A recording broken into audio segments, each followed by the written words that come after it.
This is Greg Pass with the Americans in Wartime Experience. Today's date is October the 10th, 2023, and I am in Williamsburg, Virginia, and I have the pleasure to sit down with Adolphus Richards. Sir, thank you for joining us today. Thank you. Can you tell us your full name and where you were born? My name is Adolphus Richards Jr. I was born in Williamsburg, Virginia, in the county of James City. And do you have any military veterans in your family? my father was in the military. What did he do? I can't really recall because he was stationed. Because I know I have his two 14s and all that. Mm-hmm. I don't know where he was stationed. I don't know he went out of the country or not during that time.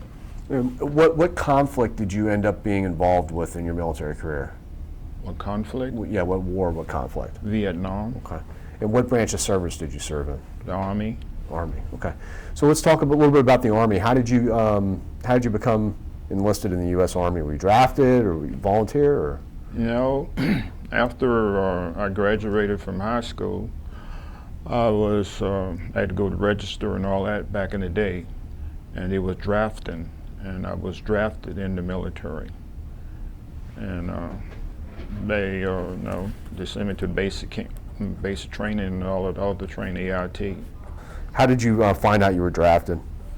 Well, I had a letter say greeting from the president, and we had to go to Richmond, Virginia to take examination and all that.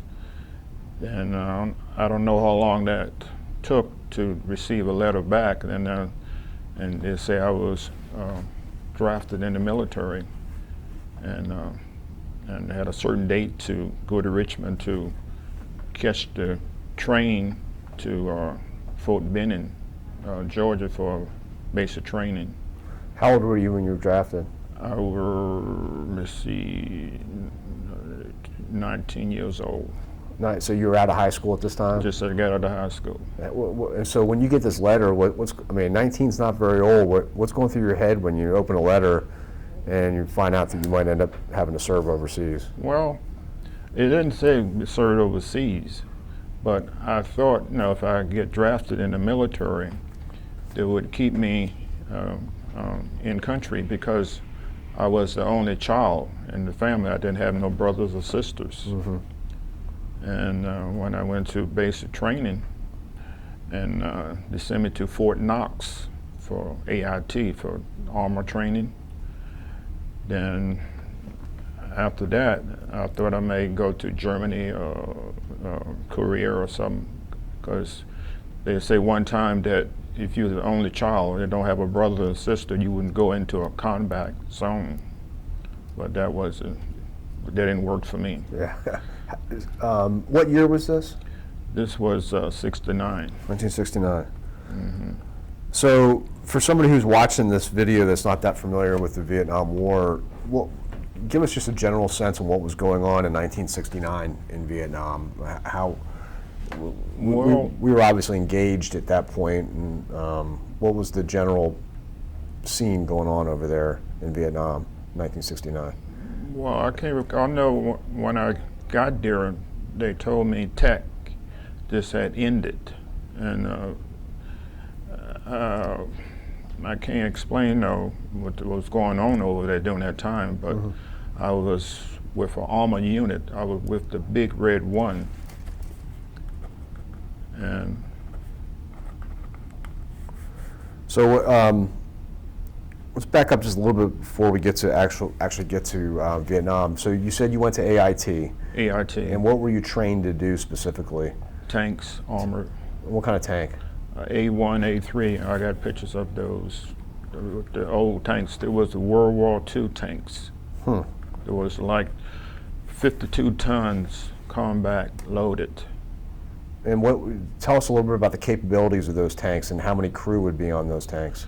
Well, capability, they had the 90 millimeters guns, and you had your coax and your 50 calibers and all mounted on there.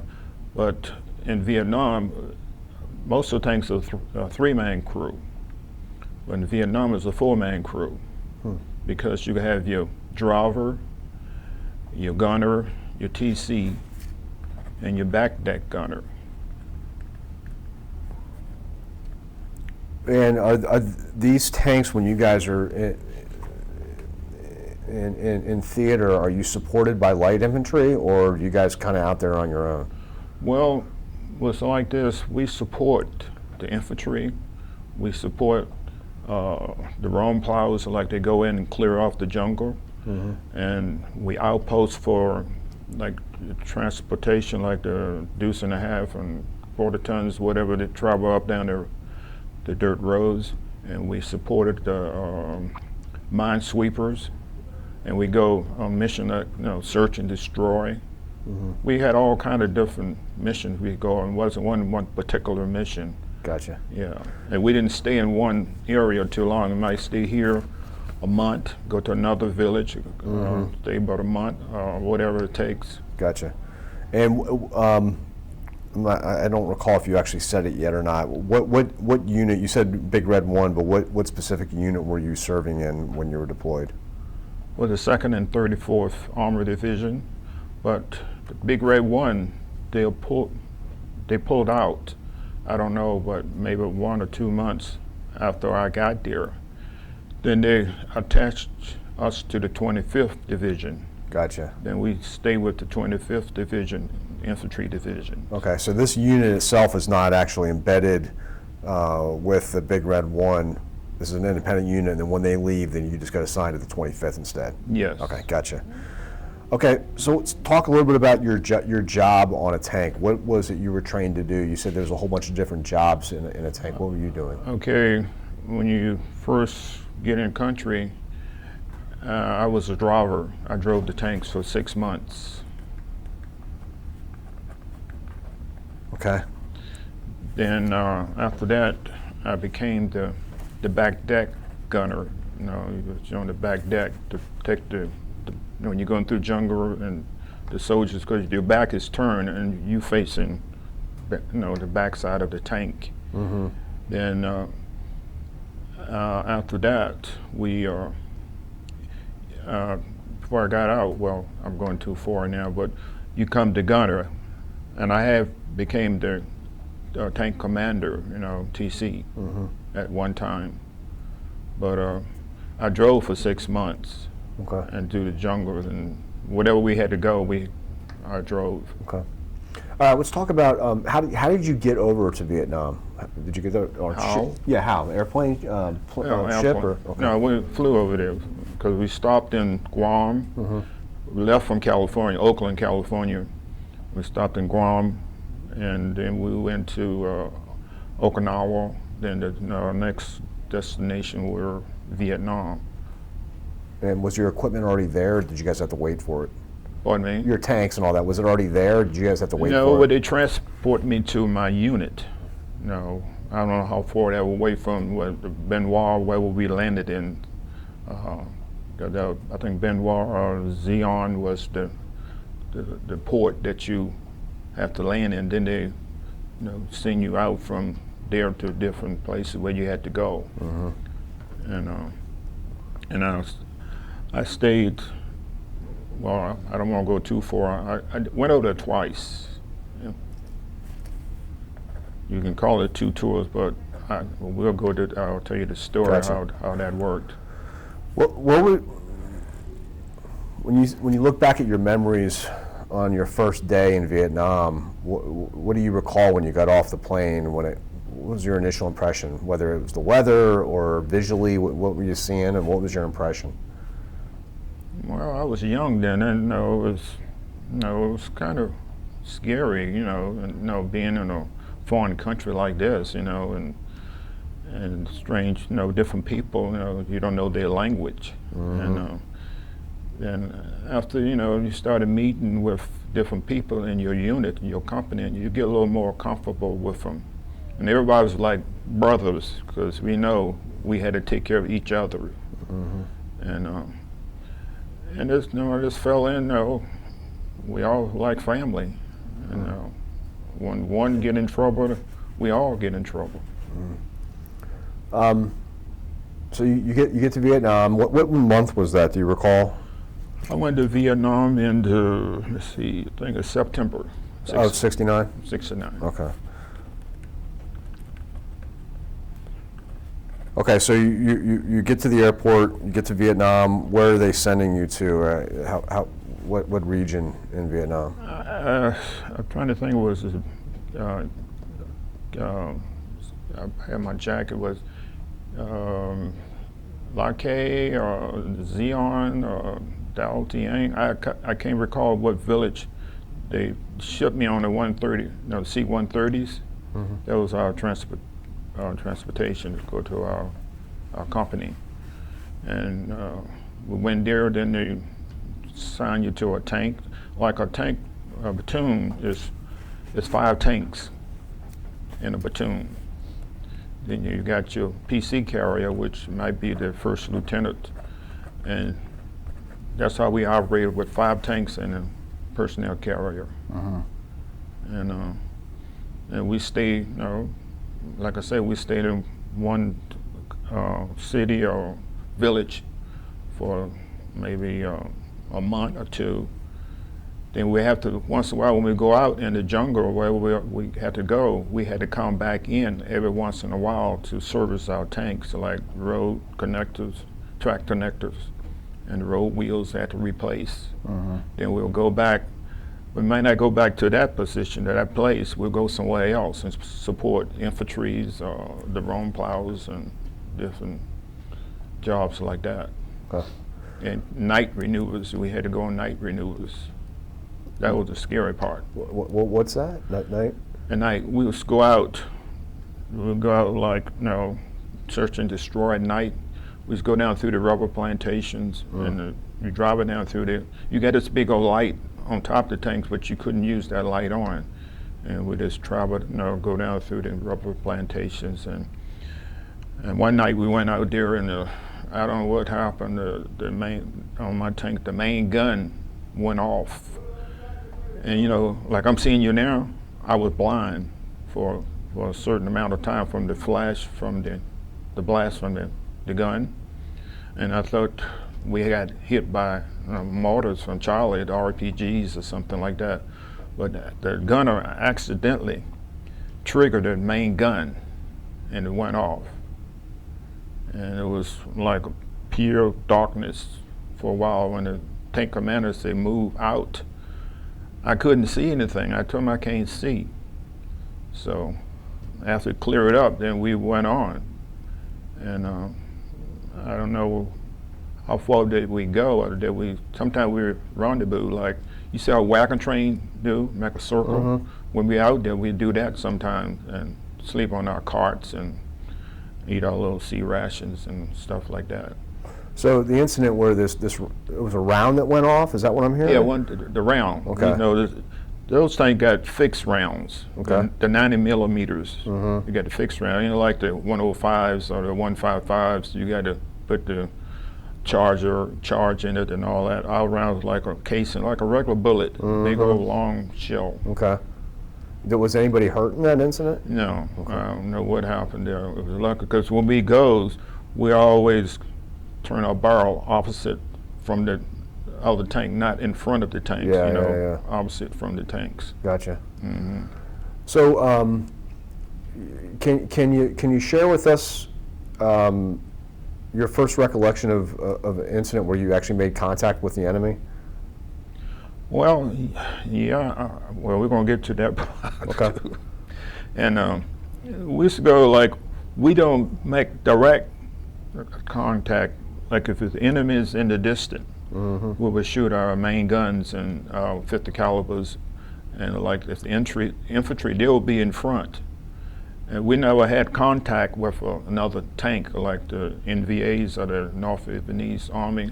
We never had contact with those tanks. But the only thing we had contact with mortars and stuff like that. We'd be out there and they'll shoot mortars in on us. And I assume a mortar could still do a lot of damage to one of those tanks.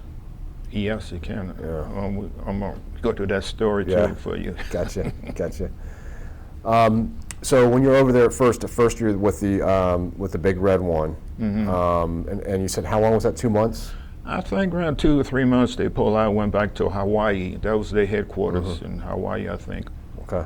And so talk about, just so I'm getting chronologically everything right, are there any significant events that occurred when you were serving with the big red one in your first 2 months? No, everything was kind of calm. You know, we didn't get in a whole lot of contact. We, like I said, we outposts for the convoys and mine sweep. You know, we do a lot of mine sweeping because sometimes you go out there, they have plenty. They use our duds, like you shoot and the bullet don't go off. They would use that and put it in the granite, put some kind of I can't think the name of it. Designated on it or whatever, and it would explode. And we try to get that up. We don't do it. We support them, and they will clear the roads for the trucks to go down through the roads. So then at some point in time, you're now assigned to the 25th ID. And so that would have been maybe, I'm sorry, you said you got there in September, so toward the end of 1969, the 25th ID gets over there, right? Okay, and you're assigned to them. Does your role change at all, or is it pretty much the same type of mission that you're on? Well, I was over with the Big Red One, and this is a crazy story too. My girlfriend sent me a letter, said she was pregnant, and I told her that in a way I could, help her with the baby now because I'm out here in the jungle and no way I could support her. So some kind of way, I know they got with the American Red Cross, and they gave me a leave to come home. But I come home, I may not have to go back over there. So I came home and got married. I got married, I was might have been 20 then, I think. And they sent me back. I was the 25th then. They sent me back over there. That's when really all of the action took place. Gotcha. So when you went back with the 25th, that would have been 1970? Or? Yes, let me see, 76 to 9, 70, yes. And do you remember approximately the time of year? Was it the month or the season? Pardon me? Well, when in 1970 was it? Was it like in the summer, winter? It was around the, let me see, it was the winter, it was around February. Okay. Yeah. So your leave was not very long then? No, it wasn't Gotcha. very long. They sent me back. Okay. I had orders to go back to my same unit. So, what's that like? You got a brand new bride, baby on the way, and you're like, all right, I got to roll back. I got to head back out. What? I don't know. It was kind of hard. You get married and you be with your wife maybe a couple of weeks, and they send you back into a war zone again. Go back. I thought maybe I would get. I wasn't looking for it. I'd get stateside, like maybe Fort Knox or Fort Meade or 82nd Airborne or somewhere. I did go to the 82nd Airborne, but they didn't send me. They sent me straight back to California and straight back across the water again to sea. What rank were you at this point? Well, I probably was Spec 4. Spec 4 then. Okay, so you're married, but now you got a wedding. I'm sorry, you're back in Vietnam, and now you got a wedding ring on, and you're with a different division. So what happens next? So, we still go on our missions, and I want to get close to that part right now where we had to go out there and support. We supported every unit out there, but on this particular day, we go out there and they say there's a contact. They have contact and they send us out to support them. We will come across in the jungle. We'll come across this big mansion, and we stopped at this. It was deserted. We stopped there and had a big old pretty swimming pool, and we got off the tanks, and someone stayed on guard duty. We gets in the water and have a good time. And one of my cases, I wasn't a swimmer. And the guys would tell me, come on, jump in the water. The pool was 12 foot deep. And I'm, young like that, So I got on the diving board and jumped in the water. And I couldn't get up. And I looked, it was two guys bringing me up from the bottom of that pool. And an experience like that. That's one of the experiences that I could have drowned. So you almost went right down to the bottom of the pool, huh? Yeah, 12 foot of water. Can you imagine that? You're in the middle of a combat zone, and then you end up Yeah, if something had happened, dying from jumping in a pool. Because if something, got incoming mortars that came in, them guys had to defend for themselves, and I'll be in that pool and I'll be drowned. So what other memories do you have from serving after that? This is the rough one. On this one here, we was out there one day. The evening was getting short and going to get dark, and we came up upon this Thailand support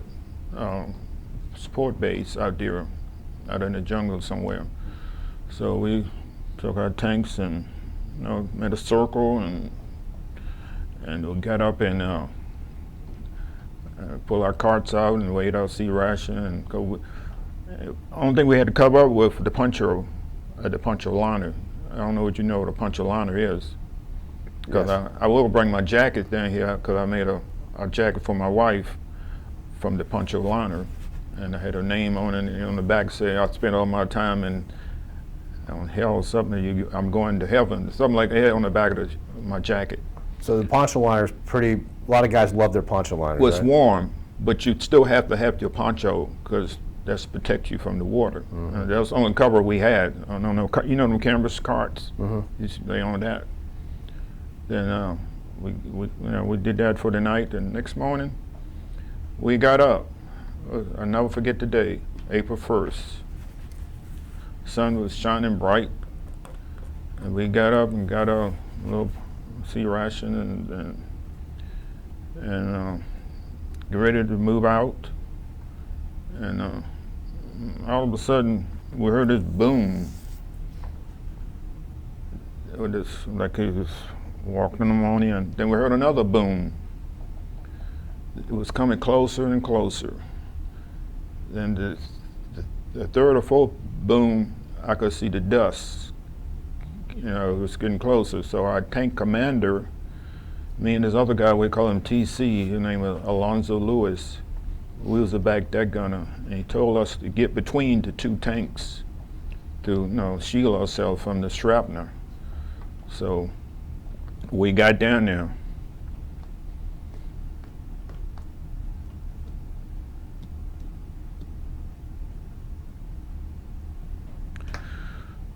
Between the two tanks, and the tanks start to move. We go to the front, the tanks will move, the tracks were hitting together.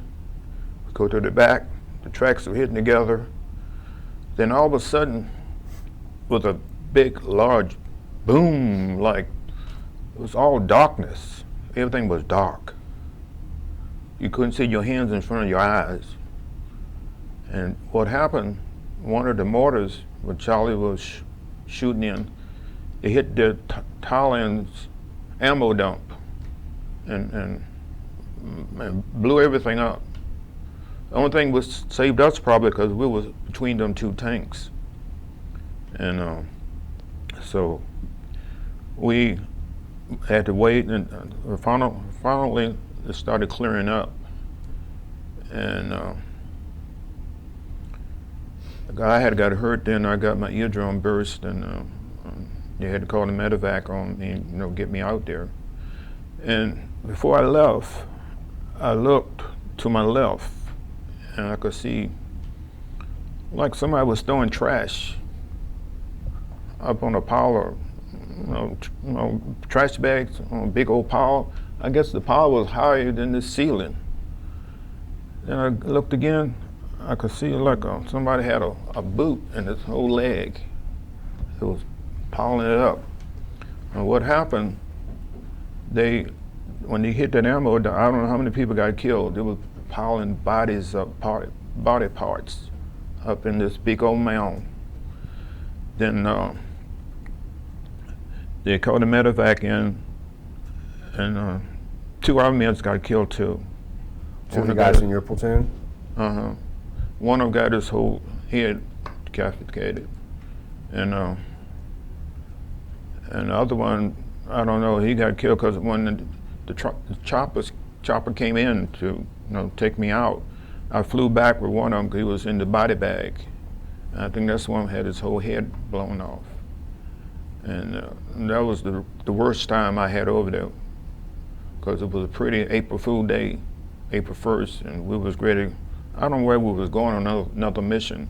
We always go get our orders in, we go from this place to that place. We never know where we're going to go. And then they went to, if I was medevac back into the rear there, and I had to stay there for a while to get my eardrum cleared up a little bit.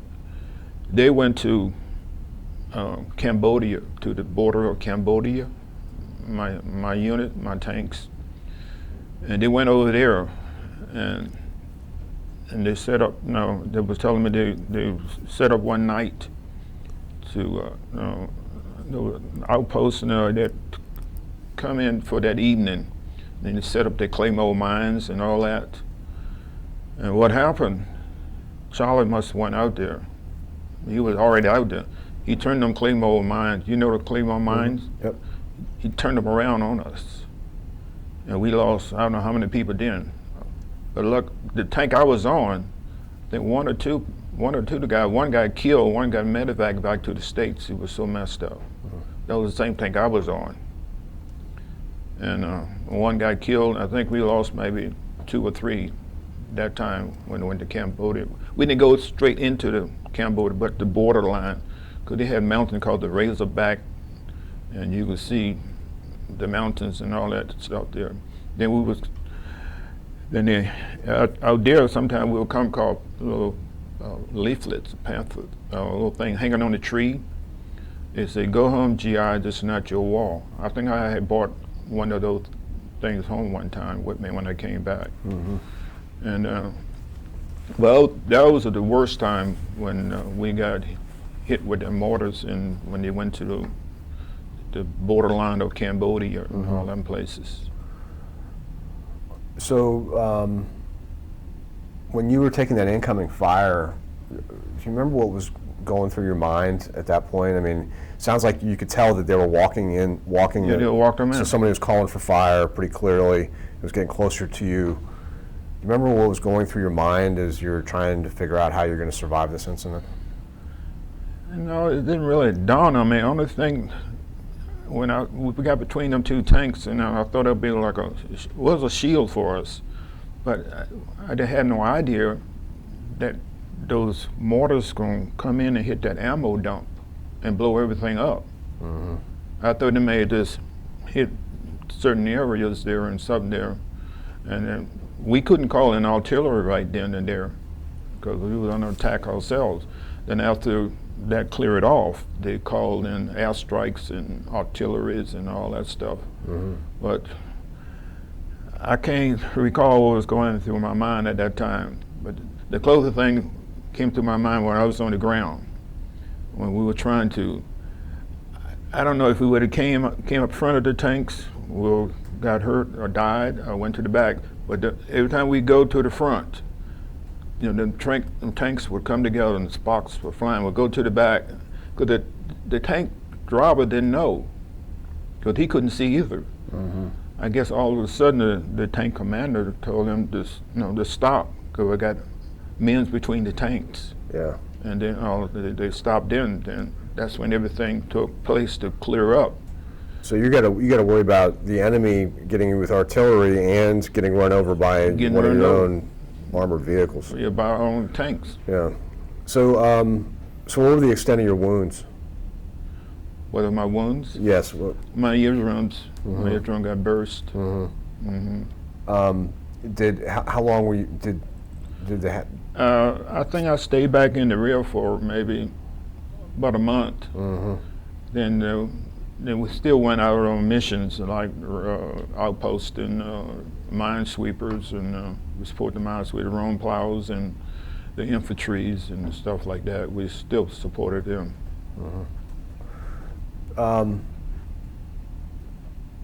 I've talked to survivors of who've survived battles and civilians that have survived natural disasters and violent events, and they've reported having interesting phenomena occur to them, like tunnel vision. Some people had out-of-body experiences. Some people reported an intense desire to survive based on family at home, stuff like that. Did you have anything like that you can think about that happened that day?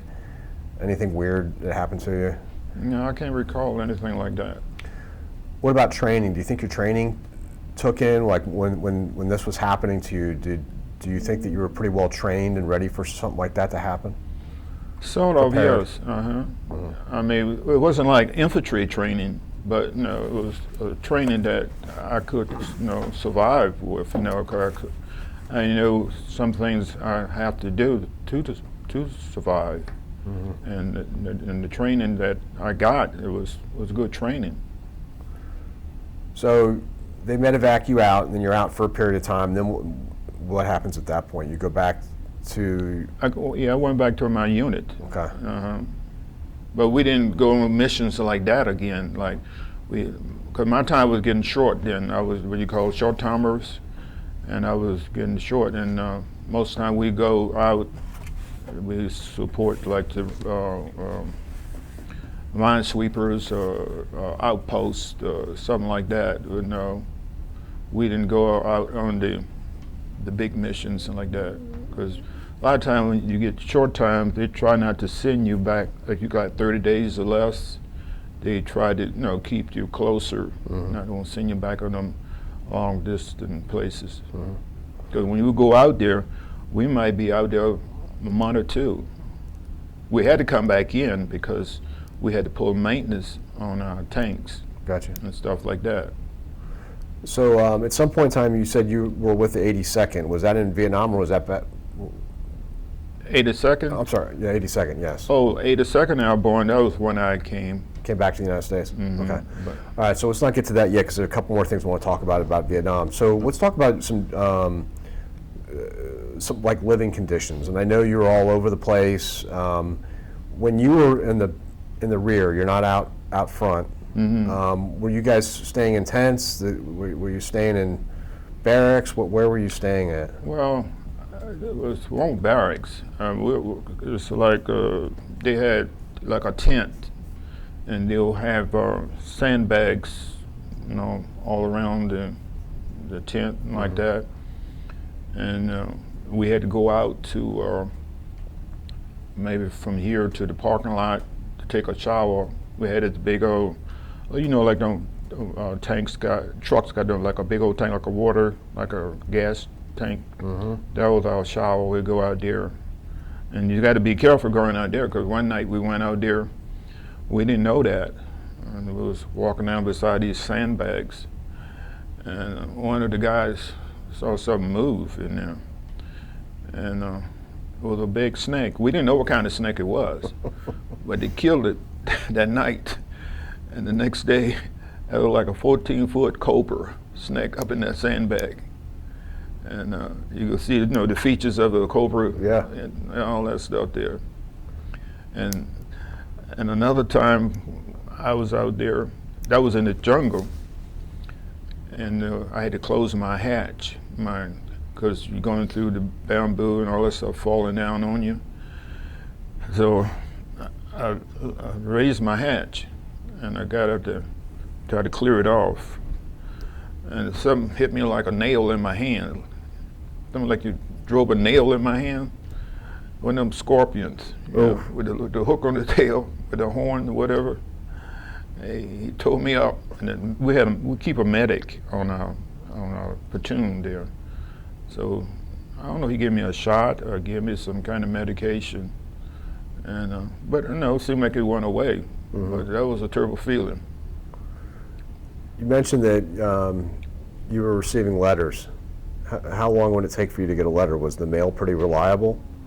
I don't know how long it did it take, because our mail was free. You know, you write free on there, and I can't recall how long it took to get a letter, because I used to write the letters, and I'm trying to think, was her letter free or mine? I know mine was free. You know, you write on it free where the stamps goes, and we mailed those in, because I had mailed a jacket home to her, and I think I bought me a suit over there. So I don't know where I got the suit made. It's one of them little places they make clothes, a leather coat and stuff, and I just mail that stuff home like that. And some guys used to get them SP package. No, not an SP package. SP package was something like a big old box, got supplied enough for 100 men. You know, you distribute it out with the whole platoon or whatever.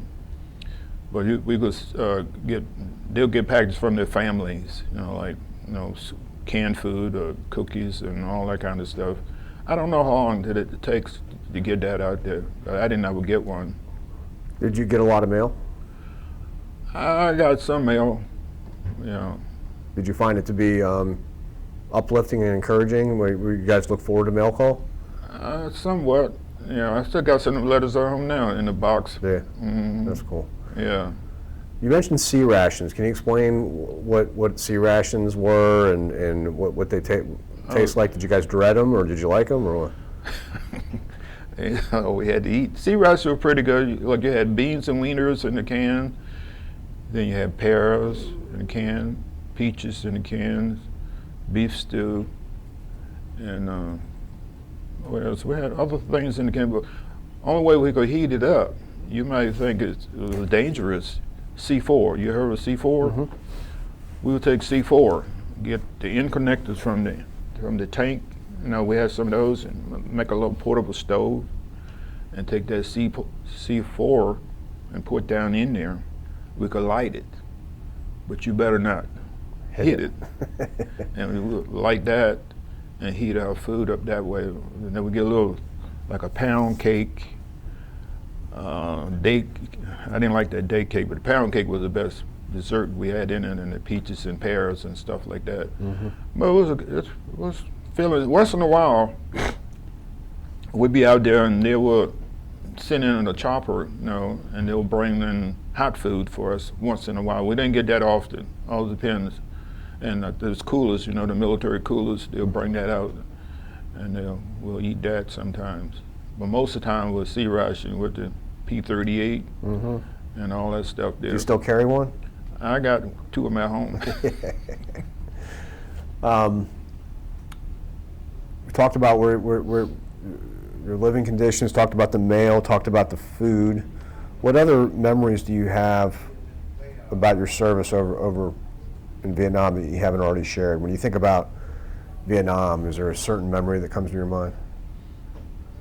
Yeah, I know, like our clothing, you know, you had boots on, but you wouldn't wear no socks. You wouldn't wear no underclothes, because you stay wet all the time in the jungle, you know.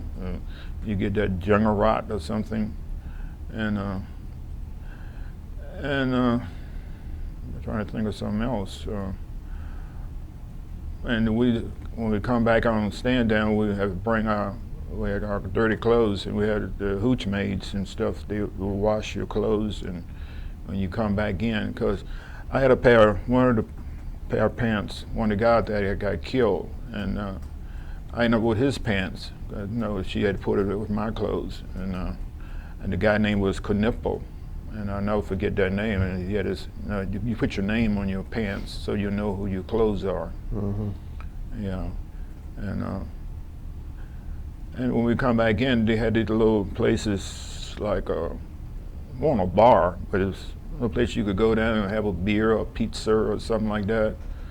But you might not be in there back there for maybe 3 or 4 days.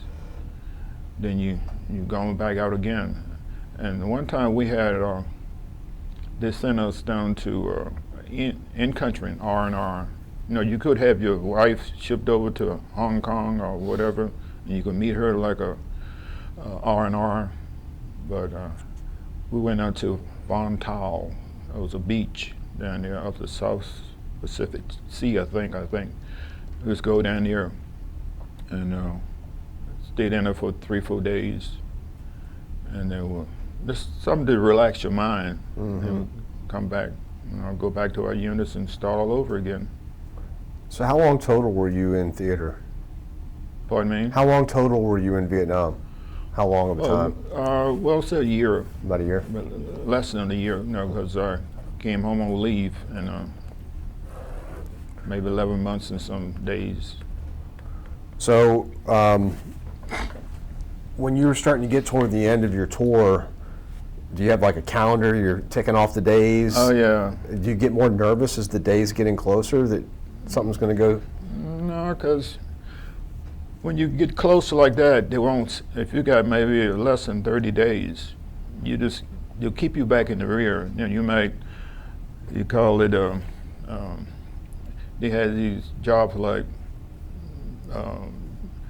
the toilets. They had barrels. You know what I'm talking about? Yep. You know, yeah, you got to burn that, or you might do something back in the rear that you wouldn't go out. And you feel more safer that way. You might, sometimes I have been in we call it a hooch or something, and it was Charlie. You could say incoming, so you got to jump out. That's why you never take your boots off. You loosen them up at night on your cart. We get out there and go in a bunker, until incoming is all over with and stuff like that. It's the only thing you will fear, because they didn't come into the base camp like that, invade that, like trying to kill you that way. But the only thing you had to worry about incoming, the mortar rounds, and stuff like that. Well, what kind of weapons did you have when you were on the tank? Was it just a pistol? Did you have a pistol? Well, in the driver, you have maybe a submachine gun, because you ain't got much down in the hatch. Like a grease gun type thing? Yeah, like a grease gun. Yeah. And you have a 45. Yeah, but on the back deck, you'll have, one guy had an M60. He would shoot that, and M16s, and well, no M14s and nothing like that. Most was M16s and stuff like that. Gotcha. So your tour's up and you go back home. Tell us about your homecoming. Well, the homecoming was, we came back, and my wife and my cousin, they met me at the airport, and my baby was 6 months old then. She was afraid of me. They wonder who this stranger is. hold me. And then after that, what's that like seeing baby for the first time? The baby's 6 months old. It was a good feeling, because I was still young, and Yeah. it was a good feeling there. And then my wife was staying with her aunt, and I stayed there with her aunt for a while. And I used to work at the Williamsburg Pottery. You ever heard of Williamsburg Pottery? I worked there, and then I went back there for a while. Then the Anheuser-Busch had a brewery in Williamsburg, and they was hiring. So I went down and applied for a job down there. And he told me, you'll let me know something, but within 2 weeks, they hired me down at Anheuser-Busch. And then I was on I worked day shift for 1 day down there. Then I went to afternoon shift, and I stayed on about 8 years. Then they added on later on, and then expanded. And I've got day shift, and I stayed there for 33 years. Oh, wow. At Anheuser-Busch, so that's where I came out from. Gotcha. So when you got back to the United States, you have your homecoming, and then you were assigned to the 82nd at some point? Oh yeah, I missed all that, didn't I? Yeah, so what was that all about? So I went to 82nd Airborne. That was like basic training all over again. Because all they do, they run, exercise, and all that stuff, every day, It'll keep you in shape down there. So the division wasn't overseas at this point? What, 82nd? Yeah, this is a brag? Okay. No, that's why. Well, I had orders for St. Louis, Washington. I had but 5 months to go. They were going to send me to Fort Lewis, Washington. So what happened, I tried to get my orders changed. So I went to the Pentagon and tried to get them changed somewhere closer, like Fort Meade or somewhere not too far away. So somebody told me to go down to Fort Monroe in Hampton and talk to those people. So I go down to Fort Monroe and I talked to whoever was in charge of that, and they changed my orders right there. I mean, the Pentagon wouldn't change. I figured the Pentagon would have changed my orders, but Fort Monroe changed my order, and that's when I went to Fort Bragg. Okay. And you were there for just another 5 months or something? 5 months. Gotcha. Because I used to drive, back and forth, not every weekend, because it was like, 4, 5, 6 hours driving, and I just come home. And I stayed there till my ETS time. Gotcha. So how do you think your time in the military helped shape you into the man that you are today, particularly being overseas in Vietnam? It was a good experience. I don't regret none of it, because I don't know what would have happened if I didn't go in the military. Because my mother died when I was young, and because my dad, they had separated. I think she died when I was 13, 14. And my grandmother, she raised me most of the time. When I used to come home from school, I had to, help her. Back in the day, I had to chop wood, go to spring, get water for her, and all that kind of stuff. And she, she helped me out. She supported me. Then after that, that's hard.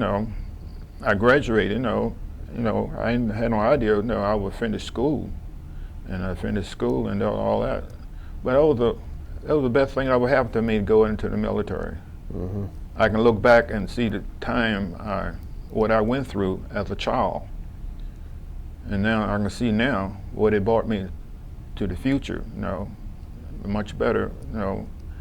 Because back then you never know. Because if you don't have the support from your family and somebody to help you, you lost out here. So that was a big help. And now I think about all the stuff I had went through to get to this point, and I don't have no regrets. If you had a young man or a young woman approach you and tell you that they were going to enlist in the U.S. Army, what advice would you give them on how to succeed in the military? Well, I'll tell them this. I would try to get my grandson to do that.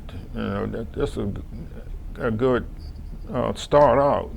Because if you're not going to school or college or something like that, you need to get into something that can help you in the future.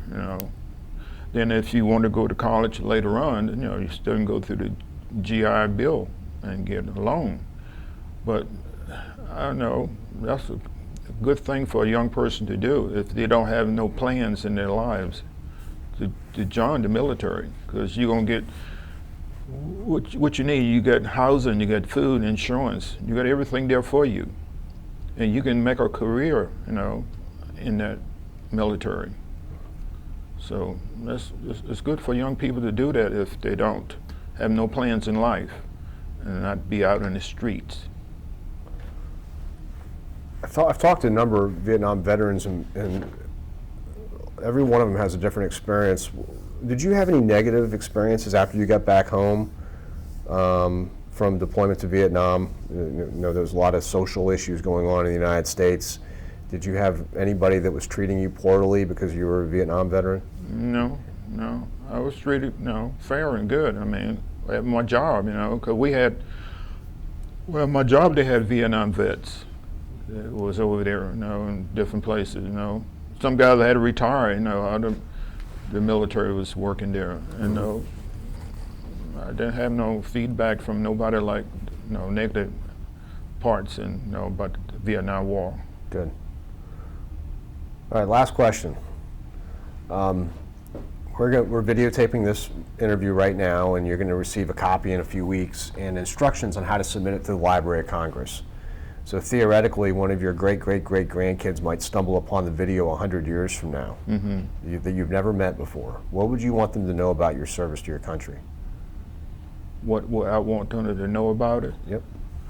Well, I just want them to know that, your grandfather, your great-grandfather, whatever, he served his country, and, he did the best he could and got an honorable discharge, and he'll have no regrets of going into the service, at that time. And I think this is a good thing for they to, that they do something in life. They go into the military if they don't have no other plans. Yeah, because I would like to see my grandkids to do that, because there's something they can fall back on if they do the 20 years or whatever time they put in. And it's a good experience. You travel, you see things you never seen before. If I didn't go over there, I would still seen all that stuff, like the B-52s and all this stuff here, because we stopped like in Hawaii, stopped in Guam, we stopped in Okinawa. You see different things you never have seen in your life. You experience for yourself, not by looking at a picture of something on TV. But I would like for them to do that. Very good. Is there anything else you wanted to add before we stop the video? No, I hope some of my comrades, the people that I was in the service with, will see this, because I always think about them if they're still living or whatever, and maybe we could get together one day and just sit around and talk about old times. Especially this guy called Alonzo Lewis from D.C. I don't know, and I had a couple of friends from, I had one guy from Pensacola, Florida, and we were all close. We all were like brothers. We had different kind of people, and we all treat each other the same. Well, no prejudice and because we all there for one reason, to get back home. And I just like it. This was a good feeling to be around people like that. And when I went to Anheuser-Busch, I met all different kind of people that went into service and did this, and we could just talk together about different things in life. And some people, if you never experienced these things, you can't talk to nobody like that. But I enjoyed, everything that happened, everything that, going on now. Because I'm like an outdoor person, I get flashbacks sometimes. The other day, I was outside in Camp Perry, Camp Perry? Mm-hmm. I heard it boom. Then the first one sounded, kind of far away. Then it got louder. There was a second boom. And the flashback came to me. I said, I hope that's not mortars walking in here from there, because I just look at the country now, I don't know what's going on. So we don't need no more Vietnam or no more wars right now. Amen. Wow. Well, thank you so much for spending time with us today. Thank you for your service and welcome home. I hope I was a good. Thank you so much.